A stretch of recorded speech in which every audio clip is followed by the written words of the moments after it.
Assalamualaikum warahmatullahi wabarakatuh. Apa kabar pemirsa? Semoga Anda senantiasa sehat dan selalu berada dalam lindungan Allah Azza wa Jalla. Alhamdulillahirrabbilalamin. Senang sekali hari ini saya Meladia Rahma kembali menjumpai Anda dalam program Gapai Kemuliaan. Seperti biasa tidak sendiri, sudah hadir bersama kita di studio ada Ustadz Hilman Fauzi. Assalamualaikum Ahilman. Waalaikumsalam warahmatullahi wabarakatuh. Tampak sehat, tampak ceria hari ini. Alhamdulillah, amin. Jazakallah khair sudah hadir di studio untuk berbagi ilmu juga hari ini bersama kita. Pemirsa, hari ini tema yang akan kita bahas adalah terkait ilmu dan amal. Bagi Anda pemirsa yang juga memiliki pertanyaan, Anda bisa menyampaikan pertanyaan Anda melalui email yang tertera di layar kaca. Langsung Ahilman. Ya. Ilmu dan amal, dua hal yang saya rasa kita semua sepakat tidak bisa dipisahkan. Bagaimana Islam memandang ilmu dan amal ini? Iya. Tafadhol. Alhamdulillahirrabbilalamin. Allahumma salli ala sayyidina Muhammadin wa ala alihi wa sahbihi ajma'in, amma ba'du.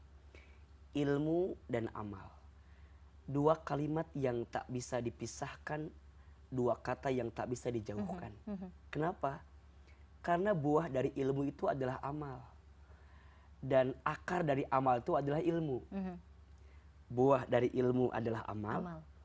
Akar dari amal itu adalah ilmu. Betul. Maka di dalam pepatah bahasa Arab kita mendengarkan kalimat al-ilmu bila amalin kasyajari bila thamarin. Ilmu yang tak diamalkan seperti pohon yang tidak berbuah.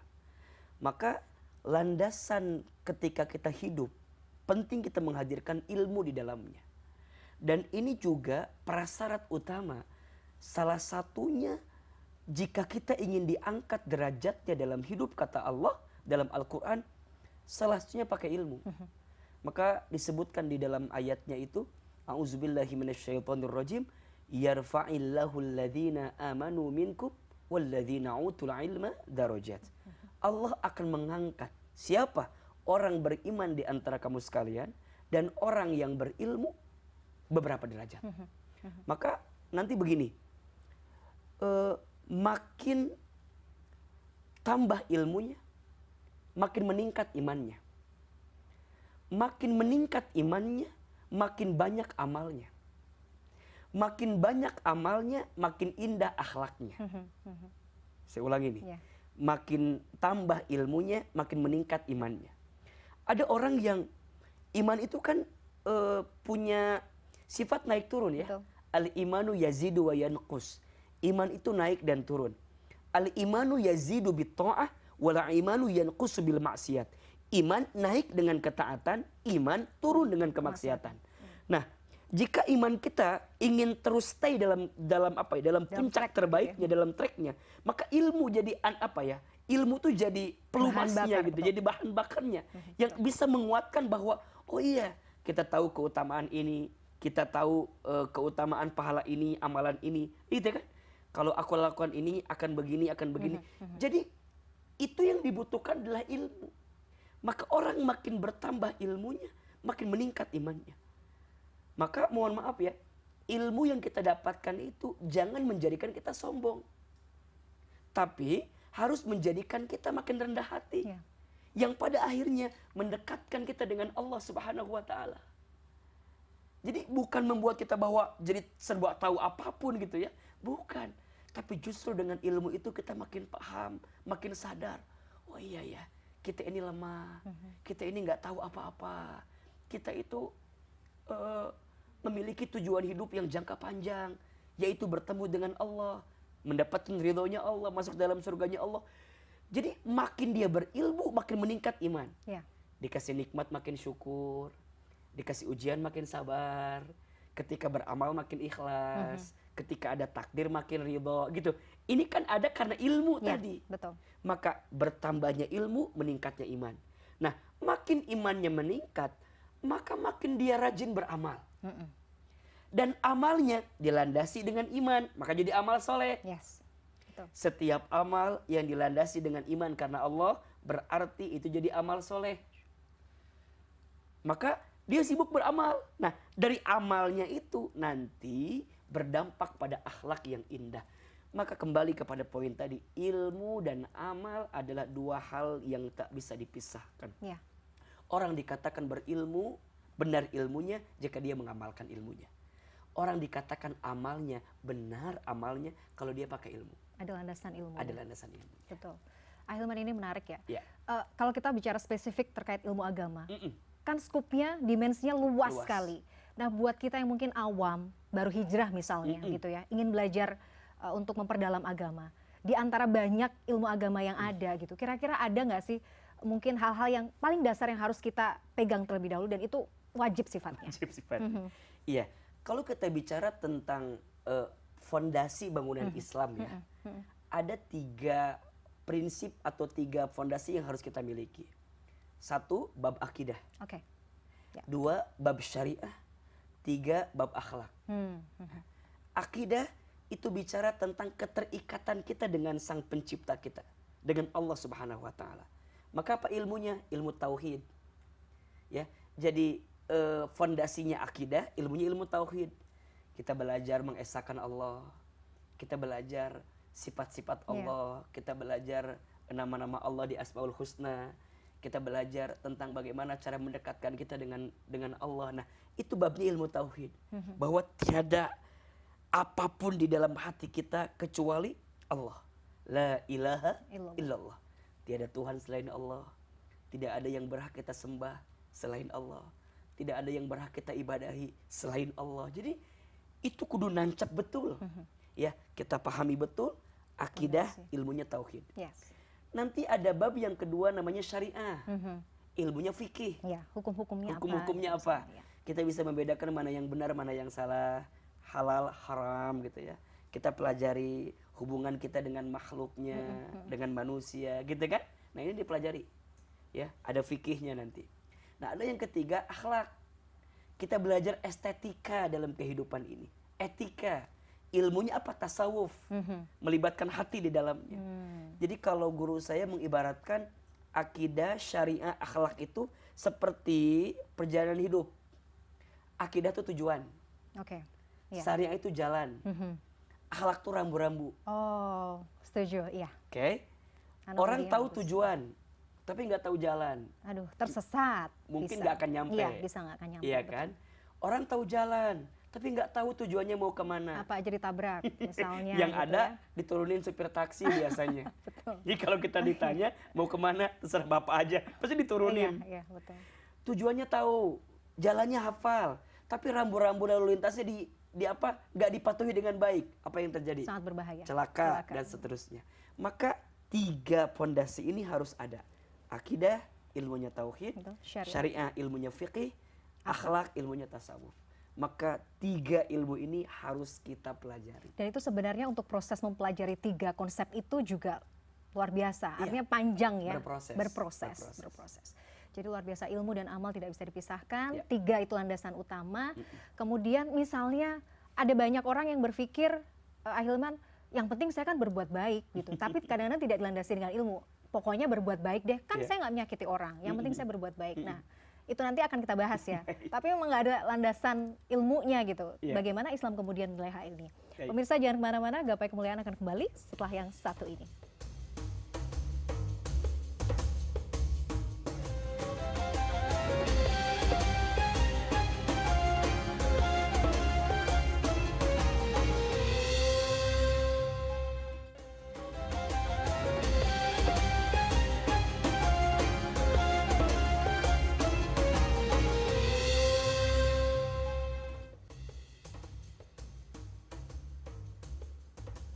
Ya, terima kasih pemirsa Anda masih menyaksikan Gapai Kemuliaan dalam episode Ilmu dan Amal. Ahilman, kita lanjutkan lagi. Ya. Banyak orang yang merasa nggak apa-apa lah saya berbuat baik, tapi kadang-kadang landasan ilmunya tuh nggak ada. Yang penting berbuat baik. Nah, kalau Ya. kondisi seperti ini nih bagaimana ya harusnya kita menyikapinya? Iya. Jika tak dilandasi dengan ilmu, biasanya Sia-sia ya? amal itu akan mengalami jalan yang tidak tepat, ya. Akan salah jalan, akan salah arah, akan salah tujuan gitu ya. Walaupun kita sudah beramal, tapi kan nggak ada ilmunya, maka khawatir gitu. Ya, maka khawatir tidak akan menemukan kenikmatan dalam amal itu. Makanya amal yang dilandasi dengan ilmu biasanya akan istiqomah. Betul. Kan yang paling berat itu istiqomahnya. Iya. Ya kan? Kalau hanya sekedar beramal sekali dua kali sih cepet. Misalnya nih pagi ini dapat dapat tausiah tentang keutamaan ini gitu ya. Semangat Pasti menggebu-gebu. karena kita baru dapat. Tapi kan yang paling pertanyaan selanjutnya adalah kita bisa menjaga itu enggak dalam kurun waktu yang agak lama. Itu namanya istiqomah, Iya, istiqomah. istimror, berkelanjutan. Maka biasanya kalau amal tanpa ilmu akan salah tujuan. Kalau amal tanpa ilmu akan salah arahnya, salah jalannya. Kalau amal tanpa ilmu gak akan istiqomah. Kalau amal tanpa ilmu mudah lelah. Iya kan? Maka di dalam beramal itu pentingnya niat kan? Innamal a'malu bin niat. Setiap amal perbuatan tergantung niat. Maka niat itu penting. Tujuannya untuk siapa? Untuk Allah. Maka tadi Ahilman sampaikan, bagi kita sebagai seorang muslim, beramalnya harus karena Allah, biar jadi amal soleh. Kalau tidak karena iman kepada Allah, ya misalnya kita hanya mengedepankan usaha kita, maunya kita, gak sedikit kita akan menemukan kehampaan daripada amal yang kita lakukan. Ada orang yang ngerasa, aku mah udah berbuat baik banyak tapi ngerasa gak dihargai ya dalam hidup tuh gitu. Kan kadang-kadang itu jadi sesuatu yang membuat kita jadi surut ya, jadi nggak mau beramal lagi. Betul. Tapi orang beriman mah akan tahu gitu bahwa amalnya untuk Allah. Jadi kalau ada manusia yang muji, ya udah itu mah bonusnya aja. Tapi kalaupun ada orang yang menghina, nggak akan menyurutkan amalnya, karena itu hanyalah bagian kerikil kecil aja untuk dia mendapatkan kebaikan dalam hidupnya. So janganlah beramal tanpa ilmu, karena beramal tanpa ilmu biasanya akan menemukan salah tujuan, salah arah, dan tidak akan pernah bisa istiqomah. Oke, jadi janganlah beramal tanpa ilmu. Tapi kalau kemudian sudah dapat ilmunya, tapi kemudian tidak diamalkan, Nah ini yang Ahilman. ini yang sayang. Gimana, Ini ya yang kan? sayang. Makanya ada orang begini, sebenarnya berilmu dulu baru beramal, apa beramal dulu baru berilmu? Kalau kata Mbak Mila yang mana? Saya sih, kalau saya nih Ahilman ya, kalau saya beramal terus ujung-ujungnya hanya beramal aja tanpa ada ilmunya, saya takutnya sia-sia. Jadi buat saya penting untuk tahu dasarnya. Gimana? Betul? Iya. Jadi jawabannya ya, kalau bisa beriringan kenapa enggak? Iya, oke. Iya kan? Karena juga ada orang yang bilang begini, aku teh belum mau beramal karena belum tahu ilmunya. Oke. Terus ya udah belajar atuh. Berarti Kan nggak gitu mau belajar kan? ya kan? Ya yang paling gemes itu udah nggak mau beramal, nggak mau belajar juga. Betul. Iya. Jadi pada akhirnya dia berhenti pada titik itu. Dia menjadikan alasan belum berilmu sebagai alasan untuk tidak beramal. Padahal harusnya beramallah kamu dengan ilmu yang kamu dapatkan. Setuju. Berilmulah kamu, kemudian amalkan daripada ilmu sepakat, itu. Ahilman. Maka saya lebih senang jika ilmu dan amal itu dua hal yang bisa beriringan. Bukankah buah dari ilmu itu amal? Iya kan? Iya. Dan bukankah akar dari amal itu adalah ilmu? Berarti dua hal ini nggak bisa dipisahkan. Betul. Beramallah engkau beserta dengan ilmu yang kamu dapatkan, berilmulah engkau dengan amal yang Amalan. kamu buktikan. Mantap. Insya Allah jika itu dihadirkan jadi lebih baik. Ini menjadi penerangan nih buat saya ya, jadi incitement juga.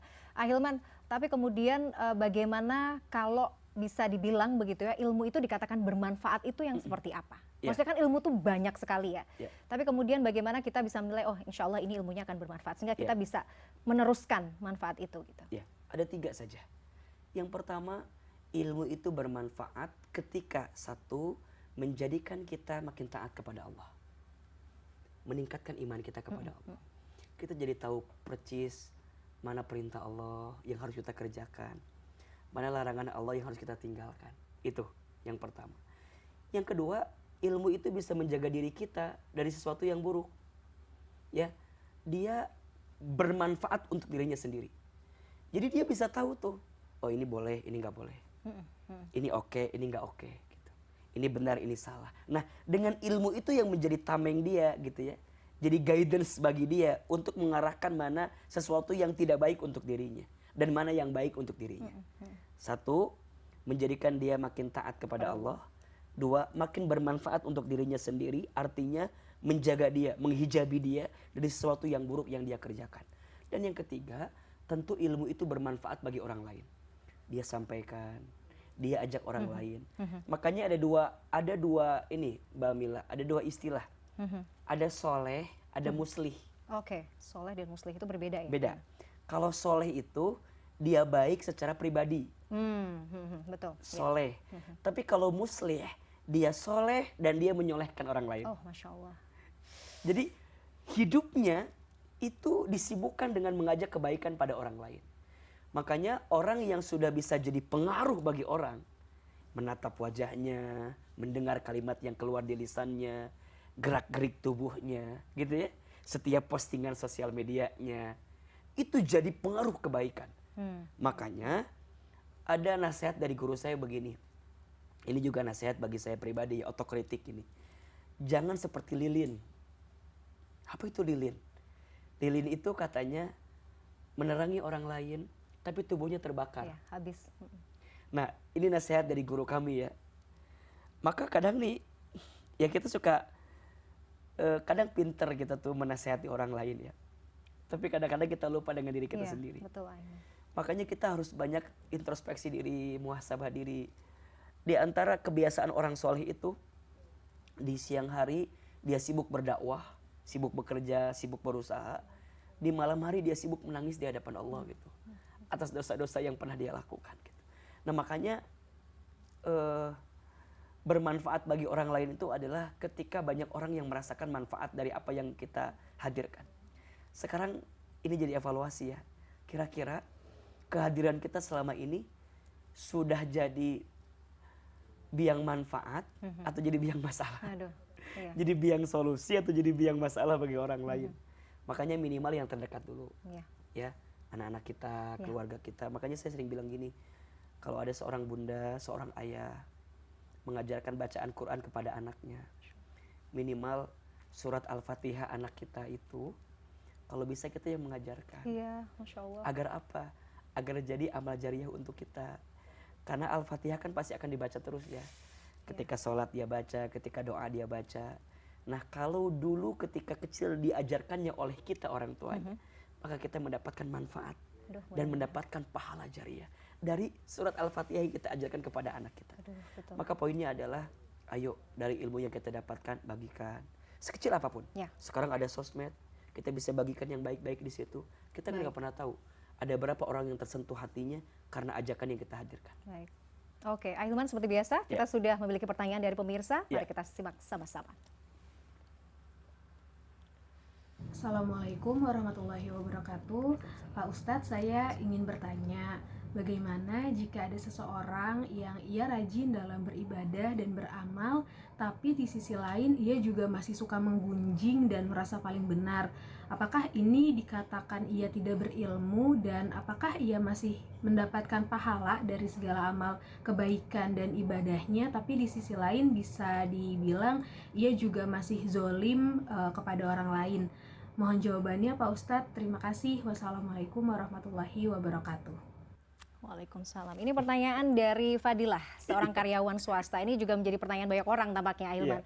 Sering mungkin kita melihat banyak orang yang beribadahnya rajin gitu, mungkin sering ke masjid, melaksanakan ibadah-ibadah sunnah gitu, tapi kok ya di sisi lain masih suka menggunjing orang gitu. Kira-kira amalan ini diterima nggak ya Pak Ustadz? Silakan. Catatan amal itu kan ada dua ya. Ada amal baik, ada amal buruk. Diibaratkan timbangan, ya. Diibaratkan timbangan. Jadi satu saat nanti akan ada timbangan daripada amal kita. Jika amal baiknya lebih banyak, tentu berarti dia mendapatkan pahala yang terbaiknya. Tapi kalau amal buruknya juga dia masih melakukan, berarti juga masih ada timbangan amal buruk. Jadi tinggal dikurangin aja. Maka jangan pernah khawatir gitu ya. Misalnya ada orang, oh kayaknya dia ibadahnya rajin, tapi kok amalnya kayak gitu. Kita tidak punya hak untuk menjudge itu. Setuju. Yang jelas kita percaya bahwa malaikat Raqib dan Atid itu membersamai kita, menyertai kita. Maka mohon maaf ya, catatan gitu daripada malaikatnya Allah itu nggak akan pernah keselip gitu. Pandangan Allah kepada kita nggak akan pernah terlewat. Maka ya daripada kita sibuk mengomentari orang lain, jangan-jangan kita nih yang ngomentarin orang yang begini yang punya salah gitu. Jadi kembali kepada pertanyaan tadi, setiap catatannya amal itu pasti ada. Maka memang manusia itu diberikan dua potensi dalam hidupnya. Fa'alhamaha fujuraha wa taqwaha. Qad aflaha man zakkaha wa qad khaba man dassaha. Ya, maka Allah ilhamkan kepadanya apa? Fujur dan takwa. Ya kadang-kadang manusia ini berbuat baik, kadang-kadang berbuat buruk. Kadang-kadang berbuat benar, kadang-kadang berbuat salah. Ya udah, berarti gimana nih caranya? Kalau udah berbuat benar jangan dikurangi sama yang salah-salah gitu. Betul. Termasuk kalau sekarang aku banyak salahnya, ya udah tutupin sama yang bener-benernya dah. Mudah-mudahan nanti pas catatan amal, pas dikurang-kurangin dikalkulasi, banyakkan Iya, amalnya iya. gitu kan. Dan hati-hati dengan sesuatu yang merusak amal kita. Ria, ujub, takabur. Yang kayak tadi juga sama. Menghina, ngolok-ngolok, gibah. Itu mengurangi setiap amal kebaikan kita. Jadi Ahilman jangan sibuk komentarin orang, sibuk aja memperbaiki diri ya Ahilman Iya, ya. betul. Insya Allah, mudah-mudahan kita selalu dimudahkan Allah untuk terus memperbaiki diri. Betul. Ahilman, kita akan lanjutkan di Baik. segmen berikutnya. Pemirsa jangan kemana-mana, Gapai Kemuliaan akan kembali sesaat lagi.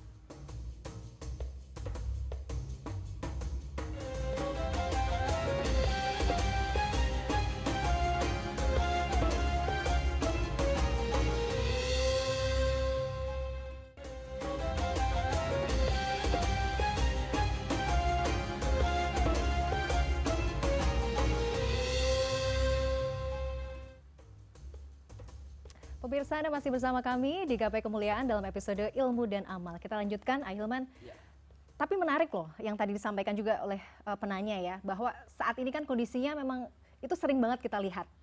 Dalam sosial media deh, Ahilman. Kadang-kadang orang yang mungkin baru belajar gitu ya, tapi kadang-kadang merasa sudah paling benar sendiri. Sampai akhirnya kemudian malah menjudge orang lain. Kamu ilmunya masih sedikit, dosa kamu masih banyak. Atau mungkin ada juga anak-anak yang misalnya sudah mulai mencari gitu ya, mencari ilmu agama, memperdalam ilmu agama. Tapi kadang-kadang ke orang tua itu masih merasa paling benar gitu ya. Bahkan mungkin adabnya ke orang tua juga malah kurang baik. Bagaimana ya kita harus supaya paling tidak kita terhindar lah dari hal-hal semacam ini. Gitu.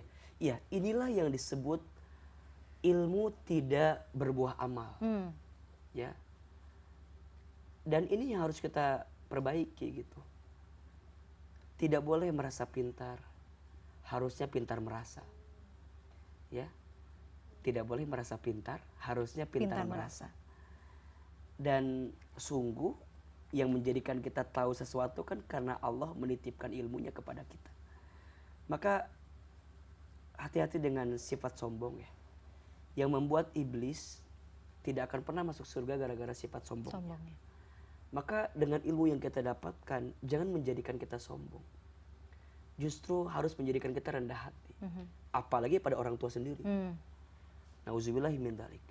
Janganlah kepintaranmu hari ini mengajarkan sesuatu dengan sangat jumawa kepada orang tuamu. Padahal orang tuamu dulu yang mengajarkan kamu bicara. Betul. Iya kan? Banyak anak yang dulunya diajarkan bicara oleh orang tuanya. Tapi kadang-kadang sekarang merasa lebih hebat dibanding orang tuanya. Maka nauzubillahi min dzalik. Jangan sampai. Harusnya dengan ilmu yang kita dapatkan berbuah amal. Dan amalnya adalah amal soleh. Yang diindahkan dengan akhlak yang dihadirkan. Makin berbakti sama orang tua. Makin memuliakan orang tua. Makin hormat kepada sesama. Lisannya terjaga. Pikirannya baik sangka. Tidak sinis, tidak pesimis. Dan tidak suka memponis. Maka tidak boleh kita menjudge seseorang. Karena yang paling tahu siapa di antara kalian yang paling bertakwa adalah Allah Subhanahu wa ta'ala. Kita kan hanya bisa lihat orang dari casingnya saja. Tapi sesungguhnya yang paling tahu tentang diri kalian adalah siapa? Allah Subhanahu wa ta'ala. Maka jadikan ilmu dan amal kita mendekatkan dengan Allah, diri kita dengan Allah. Jadikan ilmu dan amal kita jadi makin memotivasi kita untuk beribadah kepada Allah. Jadikan amal dan ilmu kita untuk makin bermanfaat kepada manusia. Insya Allah jika itu yang kita hadirkan, puncak ilmu dan amal sudah kita dapatkan. Jadi betul istilah bahwa ilmu itu jangan bikin keblinger ya. Iya. Pinter tapi jangan keblinger. Masya Tapi Allah. harusnya pinter nambah jadi orang benar. Oh Masya Allah. Makanya Luar nanti biasa. ada dua kan, ada pinter sama benar. Yang pinter belum tentu benar. Benar, betul. Tapi yang benar insya Allah, Allah pinter. pintar. Baik, Ahilman tidak terasa Ya. kita sudah sampai di penghujung acara. Pemirsa, bagi Anda yang memiliki pertanyaan, Anda bisa menyampaikan pertanyaan Anda melalui email yang tertera di layar kaca. Seperti biasa di akhir acara, Ustadz Hilman Fauzi akan menyampaikan doa penutup. Silakan, Ahilman. Iya. Baik pemirsa CNN Indonesia yang dicintai Allah, di penghujung acara kita, mari sama-sama kita lembutkan hati, tenangkan perasaan kita dan kita berdoa kepada Allah. Semoga doa-doa kita dikabulkan oleh Allah Subhanahu wa taala. A'udzubillahi minasyaitonirrajim. Bismillahirrahmanirrahim. Alhamdulillahirabbil alamin. Allahumma shalli ala sayyidina Muhammadin wa ala alihi wa ashabihi ajmain. Ya Allah, ya Rahman, ya Rahim. Duhai Allah yang maha pengasih lagi maha penyayang, sayangi kami semua dengan rahmat-Mu ya Allah. Kasihi kami semua dengan karunia nikmat dari-Mu, sehingga membuat kami semakin dekat dan taat kepadamu. Ya Allah ya Alim, duhai Allah yang maha mengetahui tentang diri kami, tambahkan ilmu ke dalam diri kami, tambahkan hikmah ke dalam hati kami. Jadikan kami hamba-Mu yang senantiasa menuntut ilmu, yang dengan ilmu itu membuat kami semakin dekat dan taat kepadamu ya Allah. Ya Allah, tambahkan ilmu kami, tambahkan pemahaman kami, sertai ilmu kami dengan amal yang bisa kami lakukan, dan terimalah semua amal-amal kami, sehingga menjadi amal yang membuahkan pahala surga untuk kehidupan kami. Rabbana atina fid dunya hasanah wa fil akhirati hasanah wa qina adzabannar. Subhana rabbika rabbil izzati amma yasifun, wassalamun alal mursalin, walhamdulillahi rabbil alamin. Amin ya rabbal alamin. Ahilman, semoga Allah ijabah segala doa baik ini. Dan pemirsa, di penghujung acara ini saya juga undur diri, Ahilman juga. Terima kasih atas kebersamaan Anda. Insya Allah kita akan bertemu lagi dalam episode Gapai Kemuliaan selanjutnya. Wabillahi taufiq wal hidayah. Wassalamualaikum warahmatullahi wabarakatuh.